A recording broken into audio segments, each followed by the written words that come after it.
nos pone una meta, ¿no? Nos pone una meta de lo que es la unidad, dice, hasta que todos lleguemos a la unidad de la fe y del conocimiento del Hijo de Dios, a un varón perfecto, a la medida de la estatura de la plenitud de Cristo. Y probablemente son versículos que hemos escuchado muchas veces, ¿no? Pero ahorita que vamos a tocar los puntos, teniendo en cuenta que está hablando de perfeccionar a los santos para la obra que tenemos que hacer, y nos pone una meta, ¿no? A la unidad de la fe y del conocimiento del Hijo de Dios, a un varón perfecto. Esa es así la meta. Pero es tan importante porque si nos vamos ahorita a Juan 17:20, vamos a irnos a Juan 17:20.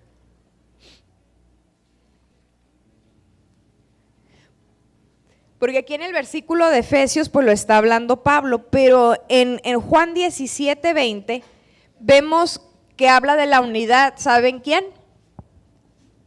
Jesucristo. O sea, el mismo Jesucristo nos habla aquí de la unidad. Y dice, en el 20 es Jesucristo hablando, dice, mas no ruego solamente por estos, sino también por los que han de creer en mí por la palabra de ellos, para que todos, ¿qué dice? Sean uno. ¿Como quién? Como tú, oh Padre, en mí y yo en ti, que también ellos sean uno en nosotros, para que el mundo crea que tú me enviaste. ¿Quién le está dando la importancia aquí a la unidad en este versículo? Jesús. Jesús. ¿Y aquí qué propósito marca ahí al final? Para que el mundo, ¿qué? Crea que tú me enviaste. Entonces es clave la unidad, ¿verdad? Es clave la unidad dentro de la iglesia. Nos vamos al slide 2. Y aquí vamos a ver, me voy a regresar, sorry que los atraiga otra vez, pero nos vamos a ir otra vez a Efesios 4. Y vamos a ver ahí en Efesios 4, 4 puntos que están en Efesios 4:2. ¿Okay? ¿Ya todos tienen Efesios 4:2? ¿Sí? Ok, bien. Dice, con toda humildad y mansedumbre, soportándoos con paciencia los unos a los otros en amor. Ok, vamos a hablar el día de hoy de 4 puntos, de 4 cosas que aquí vemos que Dios pide en nosotros para que podamos tener el soporte, digamos, para la unidad. Porque si estas cosas están en nosotros, la unidad va a suceder. Entonces es importante que conozcamos qué significan o qué son estas 4 cosas. ¿Está bien? ¿Vamos bien? Ok. ¿Qué es humildad? A ver, ¿quién nos quiere decir qué es humildad o qué pensamos que es humildad? ¿Qué ideas tenemos de qué es? Sencillez. ¿Qué más? No pelea posición. ¿Qué más es humildad? Servir. Tener a los demás como mayores a uno. Que es más fácil decirlo que hacerlo, ¿verdad? Pero, ok, todo eso es humildad. No sé si estamos viendo ahí ya el slide de humildad. Es el tercero. Humildad, dice que esa palabra viene del latín, que es humilitas. ¿Y saben qué significa esa palabra? Pegado a la tierra. Yo no sabía. Y cuando lo leí, pues sí, lo primero que me imaginé es la imagen, no sé si se alcanza a apreciar, la imagen que se ve ahí, ¿no? O sea, está una persona, está así, ahora sí que como dice ahí, pegado a la tierra, ¿verdad? Entonces, humildad significa pegado a la tierra. Y les voy a leer el concepto así tal cual del diccionario. Dice que es una virtud contraria a la soberbia que posee el ser humano en reconocer sus debilidades, pero también sus cualidades, ¿no?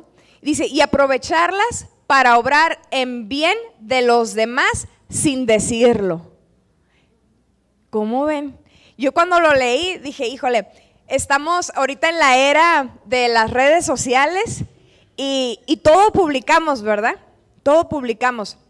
Y me acordé mucho de este versículo que está en Mateo 6, del 3 al 4. Y esa parte de Mateo son palabras que dice Jesús. Y está hablando, por ejemplo, en ese ejemplo está hablando del diezmo o de la limosna. Y dice, que no sepa tu izquierda lo que hace tu mano derecha. Y creo que eso es importante porque como cristianos a veces podemos publicar cosas que son buenas, pero tenemos que tener cuidado de que nuestra motivación sea exaltar el nombre de Jesús y no exaltarnos a nosotros mismos. No sé si me explico. O sea, lo pongo porque quiero que la gente sepa qué bueno soy. O quiero levantar o exaltar a mi congregación o a mi iglesia. Al único que tenemos que exaltar es el nombre de Jesucristo. Si tu motivación es exaltar el nombre de Jesucristo, está bien, ¿verdad? Porque va a ser de bendición. Pero cuidemos eso en nuestro corazón. Venía también en el significado, dice que así como habla de pegado a la tierra, conocemos la frase que dice de tener los pies en la tierra, ¿verdad? Cuando escuchas esa frase, ¿qué piensas o qué te quiere decir tener los pies en la tierra? Que no te eleves, que no te creas. ¿Mande? Ser realista, sí, ¿verdad? O sea, poner los pies en la tierra es esa sencillez, es que no se te suban los humos, ¿verdad? Entonces, decía el concepto, dice, es mantener los pies en la tierra sin vanidades o cosas que elevan el orgullo, ¿verdad? Entonces, eso es humildad. Interesante, porque dice que la humildad es también reconocer nuestra dependencia de Dios. O sea, no somos autosuficientes, no lo sabemos todo y no lo podemos todo. No busca el dominio sobre sus semejantes, sino que aprende a darles el valor por encima de uno mismo, como decía ahorita Alfredo, ¿no? Considerar a los demás más altos. Y eso está en Filipenses 2, del 1 al 4. Si nos vamos a Filipenses 2, y habla precisamente ese pedazo del capítulo 2, habla de la humildad del mismo Jesucristo. Dice, por tanto, si hay alguna consolación en Cristo, si algún consuelo de amor, si alguna comunión del Espíritu, si algún afecto entrañable, si alguna misericordia. ¿Sí estoy bien? Sí, ¿verdad? Ajá. Completad mi gozo sintiendo lo mismo, teniendo el mismo amor, unánimes, sintiendo una misma cosa. Ahora sí, el 3 dice, nada hagáis por contienda o por vanagloria, lo que ahorita les decía, ¿verdad? Que no hagamos nada por presunción. Antes bien, con humildad, estimando cada uno a los demás como superiores a él mismo, no mirando cada uno por lo suyo propio, sino cada cual también por lo de los otros. Está interesante, ¿verdad? Pero eso dice más abajito, menciona a Jesucristo, no que ese fue el ejemplo que nos puso, sino que Él sirvió a los demás y no antepuso lo de Él enfrente de lo de los demás, sino que Él sabía, el mismo Jesucristo sabía lo que iba a sufrir y lo que iba a padecer y no lo antepuso, lo rindió con tal de que fuera beneficio para hoy, para nosotros, ¿verdad? Entonces, es eso, ¿no? Humildad es eso, es poner a los demás por encima de uno, considerarlos como mayores que uno.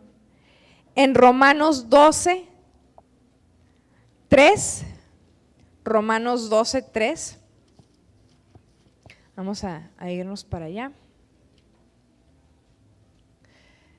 Dice, digo pues, por la gracia que me es dada, a cada cual que está entre vosotros, que no tenga más alto concepto de sí que el que debe tener, sino que piense de sí con cordura, conforme a la medida de fe que Dios repartió a cada uno. Que pensemos de nosotros mismos, ¿con qué dice? Con cordura, como decíamos ahorita al principio, con los pies en la tierra, ¿verdad?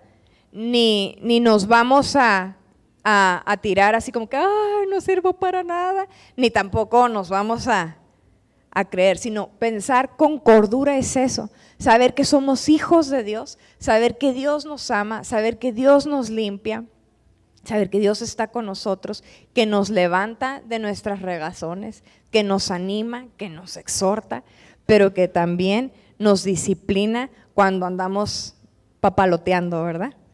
Entonces, eso es humildad. Ahí en el tercer punto dice consideración por los demás, ¿verdad? Platicamos en la semana, Yair y yo, de qué desconsiderados somos en las cosas de rutina. Y resulta que fuimos al banco ahí en la Macroplaza y no sé a cuántos les ha tocado, de esos bancos que tienen las dos puertas, que tienes que abrir una, te metes como que a un cuartito, la cierras y hasta que las dos están cerradas puedes abrir la otra, ¿no? Pues ya se imaginarán, en sábado, como casi no hay bancos que abran en sábado, pues el que abre en sábado está así, o sea, no puedes ni pasar así, bien apretado. Entonces, está el cuartito todo lleno y pues ya cuando se pone la lucecita verde de que puedes abrir la puerta, pues uno pensaría que lo lógico es, primero les das oportunidad a los que están adentro para que salgan, ¿verdad? Que desalojen y una vez que ya está despejado el cuartito, pues ya puedes tú entrar, ¿verdad? Pero nos ha tocado pues observar que es bien común que está todo apretujado el cuartito, se abre la puerta y ahí va, o sea, no caben, pero de todas maneras ahí va gente para adentro y dices, qué desconsideración, ¿no? O sea, es una desconsideración por la prioridad del otro, porque es decir, mi prioridad es más importante que tu prioridad, entonces yo voy primero. Y somos así, y a lo mejor lo pudimos ver, pero seguramente hay otras cosas en las que uno hace cosas semejantes y no lo ves porque es costumbre, ¿no? Entonces, humildad es eso, que Dios nos muestre en qué cosas pues somos desconsiderados con los otros o anteponemos nuestra prioridad, nuestra necesidad a la necesidad del otro. El otro también tiene necesidad, el otro también tiene urgencia, el otro también tiene cosas, ¿no? No nada más yo. Entonces, ¿cómo le doy la prioridad a mi hermano o a mi hermana y después voy yo? Ay, ahí está, como cuando manejamos, creo que ese es un ejemplo bien clásico, ¿verdad? No, ¿por qué? Primero yo y luego él, ¿verdad? O en la línea, primero yo y luego él. O al hacer una cola, primero yo y luego él. No, tu prioridad y la prioridad del otro es igual de importante, pero si entendemos que podemos considerar a los otros como mayores a nosotros mismos, pues le doy la prioridad, ¿verdad? La amabilidad. Bueno, eso es humildad. ¿Está bien? ¿Vamos bien?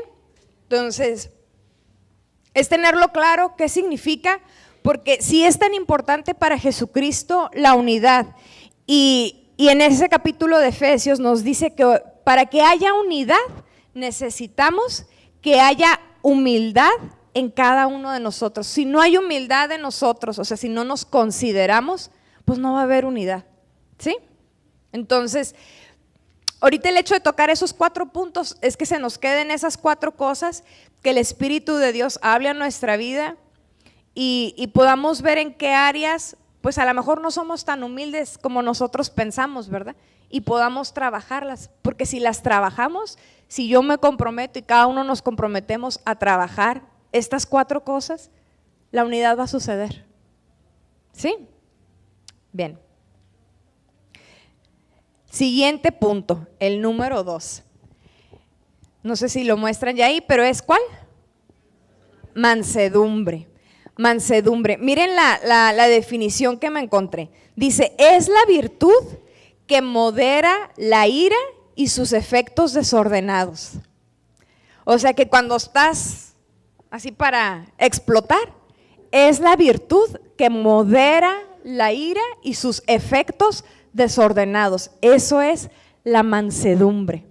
Muchas veces yo he escuchado, esa persona tiene el carácter bien fuerte. ¿Sí lo han escuchado? Y se refieren a que es una persona explosiva, ¿verdad? Entonces yo diría, esa persona tiene el carácter muy débil porque no tiene dominio propio, ¿sí? Entonces, un fruto del Espíritu, que es una evidencia de que el Espíritu Santo mora en mí, es que en mí haya mansedumbre.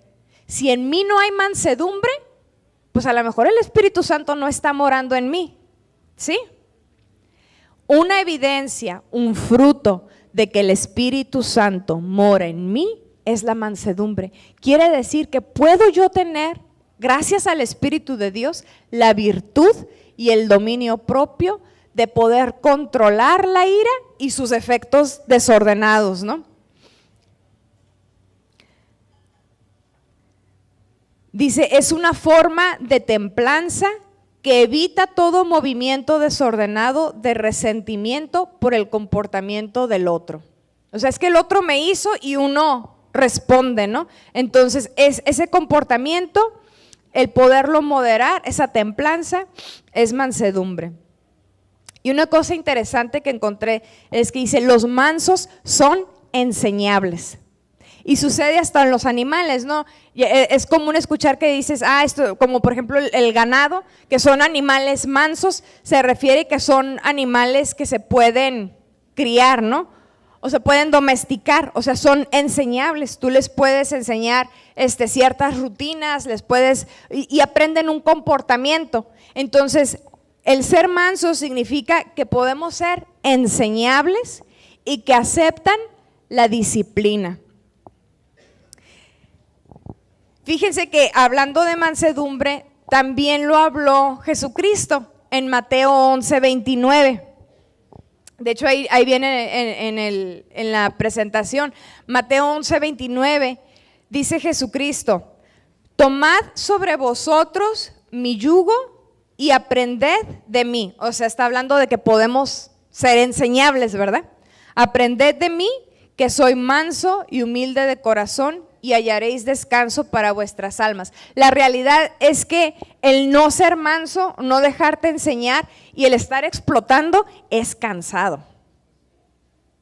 El ser iracundo es cansado, ¿verdad? Cuando estás todo el día, cuando un día, bueno, no sé, a lo mejor aquí no les ha pasado, ¿verdad? Pero ¿te ha tocado un día en que todo el día andas renegando? Sí, ¿verdad? ¿Y cómo acabas? ¿Cansado? ¿Cansado? O sea, ni haberle dado 10 vueltas al CREA, yo creo, Ni de haber andado corriendo te cansa más. O sea, hay días que si andas de genio, acabas bien cansado. Y Jesús dice, lleva mi yugo, dice, aprende de mí. O sea, a lo mejor no se nos da natural, pero se puede aprender. Si nosotros queremos, se puede aprender. Dice, aprende de mí, que soy manso y humilde de corazón, y hallarás descanso para tu alma. Qué promesa tan bonita, ¿no? ¿Sabes qué? Sí, Señor, reconozco, no soy manso, reniego más veces de las que quisiera reconocer que reniego. Exploto, sí exploto. Enséñame, quiero que me enseñes cómo poder tener un dominio propio sobre mis explosiones, porque quiero tener esa paz que dices, que hallaremos descanso para nuestras almas. ¿Cómo la ven? ¿Bien? Miren, el segundo versículo que está ahí son 2 citas, ¿verdad? Y se me hizo bien interesante, yo no me había percatado de eso, pero nos vamos a ir primero a Salmos 37:11. Salmos 37:11. Y Salmos fue un libro que se escribió, no sé, cientos de años antes que la llegada de Jesucristo en la tierra, ¿no? Y en los Salmos hay muchos versículos que son proféticos. O sea, aunque los escribió algunos David, algunos Asaf, en este caso el Salmo 37 dices que es un salmo de David, pero aunque lo escribieron ellos, fueron inspirados por el Espíritu Santo, y varios de estos versículos se refieren a Jesús, o es palabra de Dios mismo que le inspiró Dios a David. Y yo creo que este versículo es uno de ellos, porque fíjense lo que dice el Salmo 37:11, dice, pero los mansos heredarán la tierra y se recrearán con abundancia de paz. Se parece mucho y hallarán descanso para vuestras almas, ¿verdad? O sea, nos está diciendo que la mansedumbre trae descanso para el alma. Y en Mateo 5:5, ¿saben quién dice otra vez lo mismo? Jesús. Y está escrito igualito. En Mateo 5:5 dice, bienaventurados los mansos, porque ellos recibirán la tierra por heredad. O sea, hace cientos de años David, inspirado por Dios, escribió que los mansos heredarán la tierra. Y cuando Jesús está como hombre, Él les empieza a decir las bienaventuranzas y dice lo mismo de ese salmo. Bienaventurados los mansos, porque ellos heredarán la tierra. 2 veces está escrito así igualito, ¿no? Los mansos heredarán la tierra, los mansos heredarán la tierra. Interesante, ¿verdad? Eclesiastés 10:4. Eclesiastés 10:4.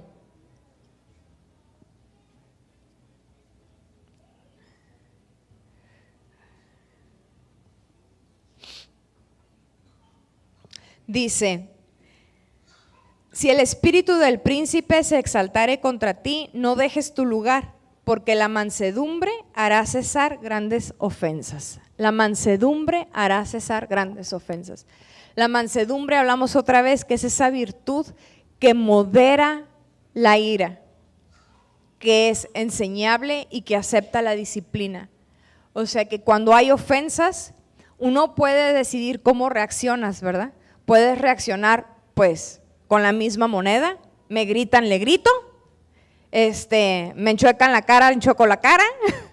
Podemos reaccionar de la misma manera o podemos decir, ¿sabes qué? Yo tengo el Espíritu de Dios en mí y puedo tener dominio propio y puedo tener mansedumbre y poder responder de una manera diferente, porque la mansedumbre hará cesar grandes ofensas. Qué interesante, ¿verdad? Entonces, llevamos ahorita 2 características que son importantes, que el Espíritu de Dios nos ayude a discernir y a trabajar en nosotros, humildad y mansedumbre, para que haya unidad. Bien, vamos a ver ahorita un video que está en el siguiente slide. Vamos a ver la unidad de este ejemplo.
¿Cómo ven?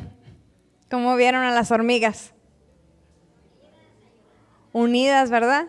¿Sabes qué interesante? Pero si está, hay una hormiga que, ¿sabes que en la Biblia habla de las hormigas? ¿sí? Por eso lo pusimos por ahí lo vas a ver de referencia. No lo busques, nomás yo te lo voy a leer, pero hasta la Biblia, en su sabiduría, habla de las hormigas y dice, ve a la hormiga, o sea, mírala, ¿no? Ve a la hormiga y aquí se refiere, dice, oh perezoso, mira sus caminos y sé sabio. O sea, el hecho de observarlas, cómo trabajan, de ahí podemos aprender un chorro de cosas, ¿verdad? Que hoy no vamos a hablar de las hormigas, pero a lo mejor un día, pero de ahí podemos aprender muchas cosas, ¿no? Y dice, la cual no teniendo capitán, ni gobernador, ni señor, prepara en el verano su comida y recoge en el tiempo de la siega su mantenimiento. O sea, la hormiga trabaja en equipo, ¿verdad? Y ese video, le pregunté ayer, ¿es caricatura? Me dice, no, son hormigas, o sea, no es una caricatura. No ocuparon ni siquiera quien les dirigiera para ponerse de acuerdo y sobrepasar el obstáculo, ¿no? Interesante. Entonces dijimos, llevamos 2 características que fueron, ¿qué, perdón? Humildad y mansedumbre. Vamos sobre la tercera. La tercera, ¿cuál creen que es? Paciencia. Y la fotito esa me encantó. Dice Yair que se parece a mí. Que así mega. Sí. Pero ¿sabes qué? Me encontré yo algo interesante con el significado de paciencia. Y a lo mejor primero les pregunto, ¿qué piensas cuando tú escuchas la palabra paciencia? ¿Qué se te viene a la mente con esa palabra? De la paz. ¿Qué más? Tolerancia. Saber esperar. Tolerancia a la frustración. Bueno, miren, paciencia, algo que me encontré es que muchas veces confundimos la palabra paciencia con ser pasivos. O sea, cuando vemos a una persona que es bien tranquilita, decimos, es que es bien paciente. ¿Sabes que eso no significa paciencia? O cuando vemos a alguien que no se involucra con nada o algo, es que es bien paciente. Y la pasividad no es lo mismo que la paciencia. El significado de paciencia es, fíjense lo que dice, capacidad de sufrir y tolerar desgracias y adversidades o cosas molestas con fortaleza, sin quejarse ni rebelarse. Eso es paciencia. O sea, que si yo no he pasado por un proceso de dolor o de molestia, no he desarrollado paciencia, porque la paciencia significa eso, es mi capacidad de poder soportar con ánimo, con buen ánimo, una situación difícil. Entonces, la paciencia, yo no puedo decir que tengo paciencia si no he pasado por una situación difícil. Puedo decir que soy tranquila, pero no puedo decir que soy paciente, porque la cualidad de la paciencia únicamente se conoce en medio de una situación difícil. La paciencia se desarrolla en medio del sufrimiento o de cosas molestas. Ahí es donde se desarrolla la paciencia. Y digo sufrimiento o cosas molestas porque, por ejemplo, ahorita decían el saber esperar, ¿verdad? ¿A poco el esperar es muy agradable? Es molesto, ¿verdad? Es molesto. Entonces, el poder soportar con buen ánimo algo que es molesto es paciencia. Porque poder soportar a secas el esperar no necesariamente significa paciencia. Si hago una fila larga y la hago porque la tengo que hacer y no me queda de otra, pero estoy así como, no tengo paciencia. Sí esperé, pero no tengo paciencia. No tuve el buen ánimo, ¿no? Entonces, paciencia es eso, poder soportar una adversidad o una molestia, pero con buen ánimo. También significa resistir con firmeza. O sea, poder resistir una prueba y estar firme, y estar seguro, y mantener tu compostura, y mantener tu carácter. Esperanza, puse esperanza porque esperanza viene de eso, ¿no? Viene de esperar. Esperanza significa que tú esperas que algo suceda en un futuro, pero que no está ahorita aquí. Entonces te tienes que esperar a que algo suceda y eso es una esperanza. Y hay un pasaje que inclusive nos lo leyó Juan Marcos la semana pasada, que es en Santiago 1:3. Así es que por si se nos olvidó, pues lo vamos a volver a leer, ese sí. Santiago 1:3. Que dice, sabiendo que la prueba de vuestra fe produce lo que ahorita decíamos, ¿verdad? O sea, la prueba de vuestra fe, cuando nuestra fe es sometida a prueba, eso produce en nosotros paciencia. Mas tenga la paciencia su obra completa para que sean, ¿qué? Perfectos. ¿Se acuerdan cuando mirábamos al principio lo que era unidad y hablábamos del propósito de la unidad? Que decía que fueran para que fuéramos, ¿qué? Perfeccionados, ¿verdad? Perfeccionados y edificados también. Entonces aquí está hablando otra vez y dice, mas tenga la paciencia su obra completa para que sean perfectos y cabales, sin que les falte cosa alguna. Sin que nos falte ninguna cosa. O sea, que la paciencia todos la necesitamos. Y es una de las cosas que necesitamos que sea desarrollada en nosotros para que nos ayude a la unidad. Necesito desarrollar paciencia, así como la niña bien paciente que está ahí. Entonces, llevamos 3 cosas que necesitamos que el Espíritu de Dios nos ayude y nosotros poner de nuestra parte en trabajar. Humildad, mansedumbre, paciencia, soportar con buen ánimo, resistir con firmeza.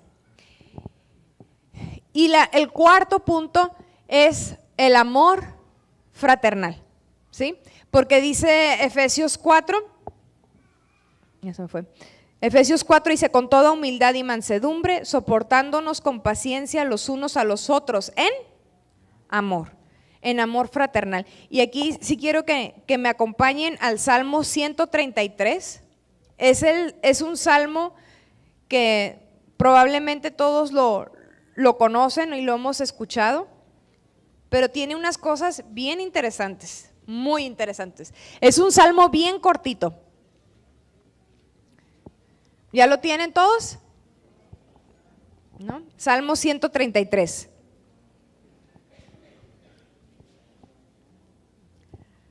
¿Sí? Dice, mirad cuán bueno y cuán delicioso es habitar los hermanos juntos en armonía. Es como el buen óleo sobre la cabeza, el cual desciende sobre la barba de Aarón, y baja hasta el borde de sus vestiduras. Como el rocío de Hermón que desciende sobre los montes de Sión, porque allí envía Jehová bendición y vida eterna. Ok, vamos a ver el primer punto, que es habitar los hermanos juntos en armonía. ¿Qué es habitar? ¿Dónde vives? No es lo mismo que visita, ¿verdad? La visita viene y se va. Pero el habitar es donde es tu permanencia, es tu domicilio y con los que habitas son con los que desarrollas más confianza, ¿verdad? Con tu esposo, tus hijos, son a los que les puedes platicar cosas que no las platicas con todo mundo, ¿no? Es habitar, eso es habitar. Entonces aquí está hablando de esa unidad como cuerpo de Cristo y dice habitar, no dice visítense los domingos, habla de habitar, ¿verdad? Y luego dice, juntos en armonía. Fíjense lo que significa armonía. Dice que significa acuerdo, concordancia, combinación y también ajustarse y conectarse.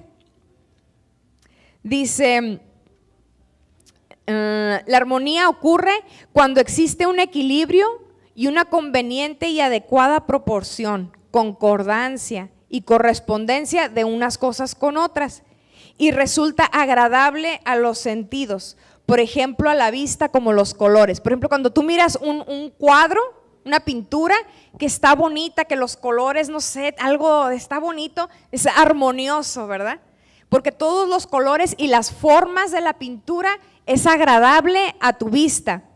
La armonía, por ejemplo, en la música, dice, es el arte de unir y combinar sonidos diferentes. Esa es la armonía, el arte de unir y combinar sonidos diferentes. Para los que son músicos o cuando les toca escuchar, si todos en todos los instrumentos tocaran ¡pam!, la misma nota, ¡pam!, luego la otra, ¡pum!, y la otra, ¡pim!, pero todos la misma, pues como que no sería muy agradable, ¿verdad?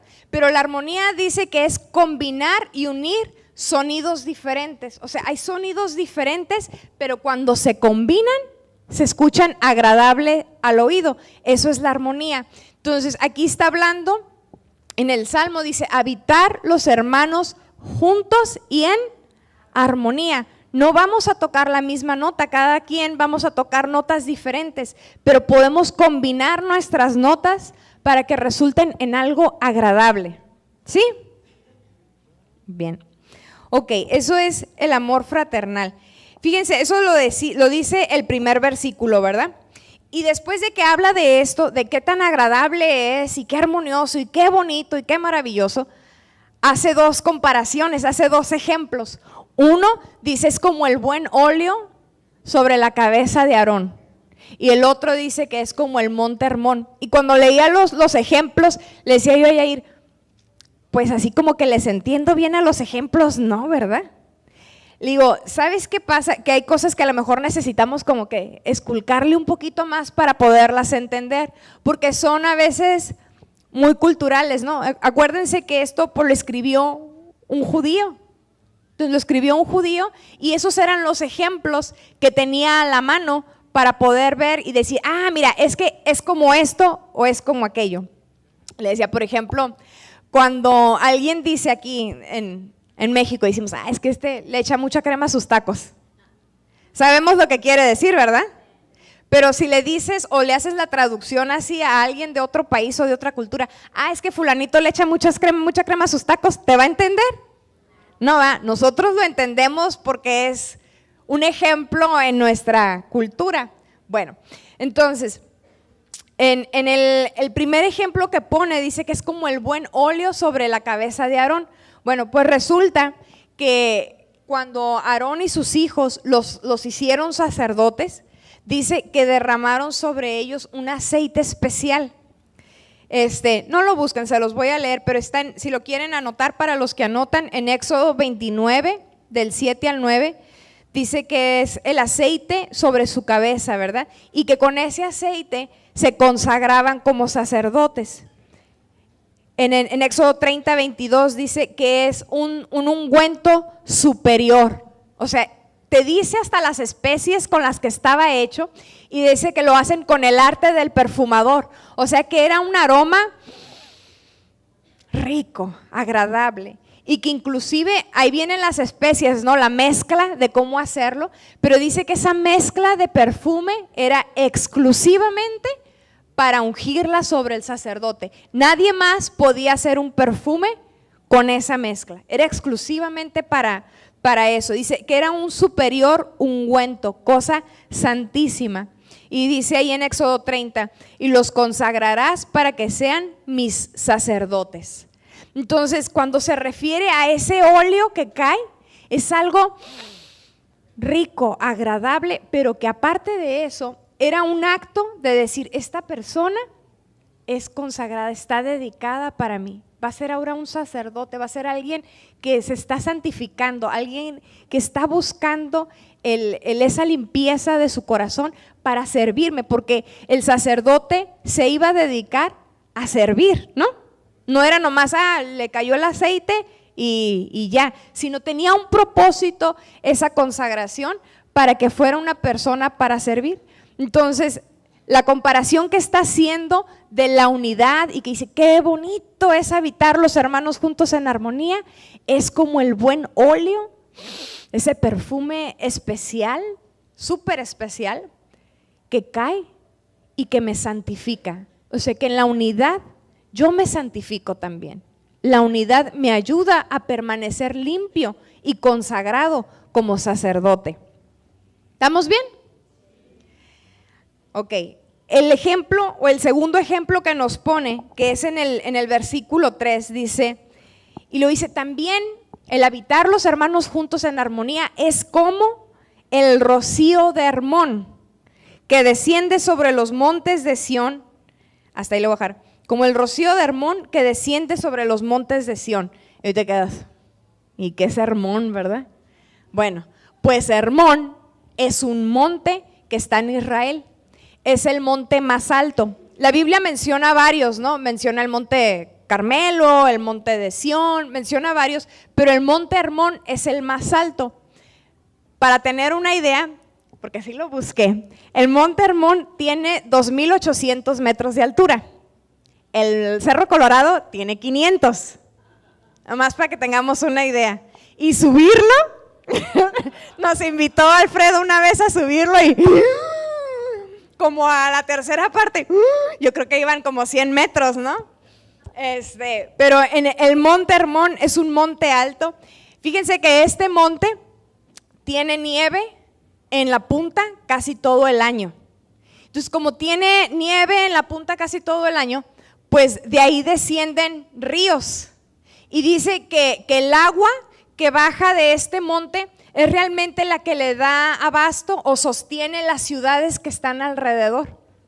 Y todos sabemos que donde hay agua, pues hay vida. O sea, las ciudades o los pueblos se han ido desarrollando pues cerca de donde hay agua, ¿verdad? ¿Por qué? Pues para regar, para que haya alimento, y así han ido creciendo las ciudades. Bueno, pues el monte de Hermón es eso, es la fuente de agua que provee para las ciudades, que bajan los ríos hacia las ciudades, y de ahí depende. Entonces, ¿será hermoso o será necesario? Porque por eso lo compara, ¿no? La unidad, dices, como el monte de Hermón y que desciende. O sea, me provee, me refresca, me sustenta. Y no solo eso, cuando hablamos de agua, ¿qué pasa con el agua? Riegas, hay plantas, hay fruto, hay crecimiento. ¿Sí me explico? Hay un chorro de cosas, ¿verdad? En el desierto no hay nada, está todo seco. Pero donde hay agua, además, por ejemplo, no sé si en su casa tienen, por ejemplo, alguna fuguita de agua o un lugar donde se estanca el agua cuando llueve, ¿a poco no está ahí todo lleno de plantas y de verde, ¿verdad? ¿Por qué? Porque está húmedo, porque hay agua. Ah, bueno, pues así, del monte de Hermón dice, baja el agua y eso crece y da fruto y da vida. Así lo compara, que eso es la unidad, es como los ríos de ese monte que bajan y multiplican. Inclusive hay un salmo, si quieren nada más apúntelo, no, yo se los digo, pero en el Salmo 89, 15 y 16, dice, menciona dos cosas, 89, 12, dice que el Hermón cantará en tu nombre. O sea, está hablando de que ahí hay alegría, ¿no? Ahí hay alegría. Buscaba ahí un poquito acerca de este monte. Fíjense lo que dice, sus brisas frescas, el rocío, las grandes fuentes de agua que son alimentadas por las nieves que descienden de las cumbres y que durante el verano van hasta Damasco y otros pueblos, son una gran bendición para toda la tierra de los alrededores. En Israel es llamado los ojos de la nación, o sea, así lo conocen a ese monte. Debido a su altitud, dice que es el principal sistema estratégico de alerta israelí, el pico más alto de Israel. O sea, se suben ahí y ahí es donde están alerta por si viene el enemigo. Dice, es famoso por su impresionante belleza, que ha sido fuente de inspiración de la mayoría de los poetas árabes y hebreos. Porque resulta que este monte colinda no nada más con Israel, sino colinda creo que con Siria y con el Líbano. O sea que hay pueblos árabes también alrededor. Y todos lo miran y todos los poetas se inspiran ahí en el monte Hermón. Entonces aquí este salmo pues no fue la excepción, ¿no? Cuando habló de la unidad y que era hermoso y que era armonioso, pues lo primero que se le vino, pues es que es como el monte de Hermón, ¿no? Así de hermoso.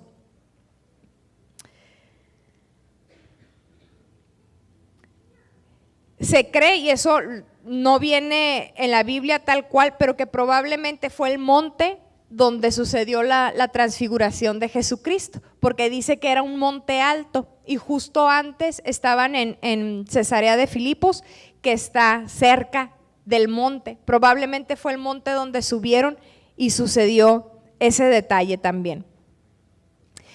Pero ya que leímos esos ejemplos, tanto el buen óleo de la barba de Aarón, que ahora nos queda un poco más claro qué significado tiene, y entender que es como el monte de Hermón. Fíjense cómo termina el 3, dice, porque allí envía Jehová bendición y vida eterna. O sea, en medio de esa unidad armoniosa, allí envía Jehová bendición y vida eterna. Qué bonito, ¿verdad? Entonces necesitamos trabajar cada uno de nosotros en esas 4 áreas, ¿no? En lo que es humildad, mansedumbre, paciencia y amor fraternal. Le platicaba yo a Yair que en lo laboral, ¿no? En el trabajo, pues casi todo el equipo de trabajo tenemos relativamente poco tiempo trabajando juntos, es un equipo que tiene poco tiempo.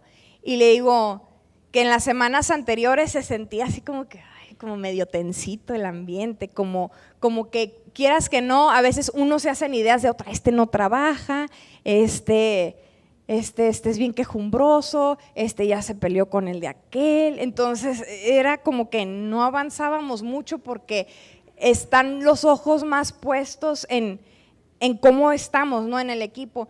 Y llevamos como unas 3 semanas en las que la carrilla está un poquito más fuerte, porque ¿sabes qué? El tiempo es poco.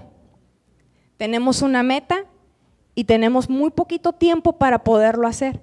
Entonces, como el tiempo es poco, pues el enfoque ha cambiado en, a correr y cada quien hacer lo que tiene que hacer. Y le digo, el enfocarse ahora sí en la meta, en lo que teníamos que hacer, como que ha ayudado, le digo, porque ahora las juntas de equipo como que están más participativos, hasta cada quien hace chascarrillos y o sea, se siente un poquito más de trabajo en equipo y de sinergia, porque ya el objetivo se quitó de estar los ojos en los demás, sino que cada quien tenemos los ojos en lo que tenemos que hacer, porque el tiempo es poco. ¿Sí me doy a entender? Eso es en lo laboral, pero ¿cuánto más en lo espiritual? ¿Cuánto más en lo que Dios nos ha dado aquí como congregación? El entender que el tiempo es poco y que Dios nos ha dado una meta y que si tenemos los ojos puestos en la meta, va a haber una sinergia bien bonita. Esa belleza que describe el Salmo 133 de los montes de Hermón y el buen óleo sobre la cabeza de Aarón. Y para terminar, vamos a ver un último video.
Señor, te damos gracias, Dios. Gracias por tu palabra, Señor, que nos instruye, que nos disciplina, nos enseña, Señor, alimenta nuestro espíritu, Dios. Señor, yo te pido, Señor, que trabajes en nuestra vida, que no detengas la obra de tus manos, Dios. Señor, que estas 4 cosas, sabemos que hay muchas más, pero que la humildad, Señor, no falte en nuestra vida. Trae a nuestra memoria cuando hay actitudes que no te dan honra, Señor, en cuanto a la humildad. Haznos, Señor, verlas. Haznos, Señor, corregirlas, Dios. Señor, ayúdanos a tener la fortaleza de tener mansedumbre, Dios. Queremos ser mansos como tú eres manso, porque tú nos pusiste el ejemplo, Dios, de perfecta mansedumbre, de aceptar la disciplina y de ser enseñables, mi Dios, de dejarnos ser corregidos, Padre, y aprender, porque eso traerá paz a nuestra vida, Dios. Señor, ayúdanos, Señor, a poder desarrollar paciencia, Dios, que cuando pasemos por pruebas de fe, estemos conscientes que buscas nuestro bien en desarrollar paciencia, no buscas nuestro mal. Señor, gracias, Padre, gracias, mi Dios, porque en tu misericordia permites que podamos pasar por situaciones para que podamos adquirir paciencia y no nos falte ninguna cosa, Dios. Gracias, mi Dios. Gracias, Señor. Y te pedimos también que pongas en nosotros un sentido de amor fraternal, de poder tener ese deleite, Señor, en armonía cuando habitamos juntos, Dios. Señor, que estas 4 cosas, Señor, estén en nuestra mente, Dios, en esta semana y podamos trabajar en ellas, mi Dios. Te pedimos perdón por las veces que hemos desatado, Señor, quizás soberbia u orgullo, mi Dios, donde no nos hemos dejado, Señor, ser instruidos, Padre. Ayúdanos, Dios. Queremos, Señor, desarrollarlas porque sabemos que en eso a ti te agradamos. Gracias, Padre. Gracias, Señor. Trae tu bendición, Señor, sobre nuestra congregación, así como esos ríos de Hermón. Trae esa frescura sobre de nuestra congregación. Trae esa frescura sobre cada una de las familias que estamos aquí, aun cuando vayamos a nuestros hogares, Dios. Seas tú, Señor, trayendo esa agua fresca y deleitosa, Padre, en medio de cada hogar y de cada familia, Dios. Que tú traigas sabiduría, Señor, a cada cabeza de hogar, mi Dios. Que tú traigas sabiduría a cada joven, Padre, para poder caminar, Señor, como a ti te place, mi Dios. Gracias, Señor, en el nombre de Jesús, Padre. Gracias, Señor. Amén.